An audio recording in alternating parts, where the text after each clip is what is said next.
धारिणी कमला कमल दल विहारिणी वाणी विद्या दाहिनी नमामि त्वाम। मतलब जब भारत माता का भी वर्णन हुआ तो तुम्ही दुर्गा दश प्रहरण धारिणी, वो दशभुजा देवी का अवतार बनाया। जब दशभुजा देवी ने अवतार लिया था तो वो कैसी हुई थी? उन्होंने बोला था कि अहंग दुर्गी अहंग राष्ट्री, मतलब मैं दुर्गा हूँ और मैं एक राष्ट्र हूँ। और मेरा राष्ट्र का सामर्थ्य कैसे बनता है? जब मैं हर किसी से कुछ ना कुछ लेती हूँ तो मैं एक राष्ट्र बनती हूँ।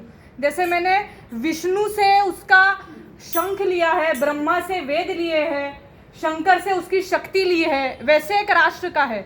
जब हम भारत माता को कुछ देते हैं तो वो एक राष्ट्र बनती है। इसलिए कि हमको अभी ये समझना पड़ेगा कि जहाँ धार्मिक एकत्रीकरण होता है वहाँ राष्ट्रीय जागरण करना भी उतना ही आवश्यक है। आप सबने एक भजन सुना होगा, वैसी परिस्थिति हमारे देश की है। समय कम है लंबी है मंजिल, तुम्हें तेज कदम चलना होगा, हे परम तपस्या के पथी तुम्हें नूतन पथ रचना होगा। तो नूतन पथ रच के ही हमको चारित्र निर्माण से राष्ट्र निर्माण तक कहीं ना कहीं जाना है। इसलिए मैं ये वीर रस की अटल जी की एक कविता बोलती हूँ जिसमें अटल जी ने वर्णन किया है भारत माता का। तो वो कहते हैं कि भारत कोई भूमि का टुकड़ा नहीं, एक जीता जागता राष्ट्र पुरुष है। भारत कोई भूमि का टुकड़ा नहीं, ये जीता जागता राष्ट्र पुरुष है। दिल्ली इसका दिल है, कश्मीर इसका मुकुट है, पंजाब और बंगला दो विशाल कंधे हैं, कन्याकुमारी इसके चरण है, सागर इसके पग पखारता है, माथे की चंद्रमा इसकी बाली है, पावस के काले मेघ इसके केश है, सूरज इसका तेज है।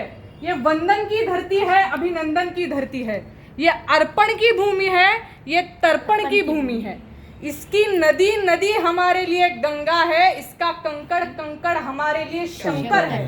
हम जिएंगे तो इस भारत के लिए और मरेंगे तो इस भारत के लिए, और मरने के बाद भी गंगा जल में बहती हुई हमारी अस्थियों को कोई कान लगाकर सुनेगा तो एक ही आवाज आएगी, भारत माता की जय। बोलो भारत माता की जय।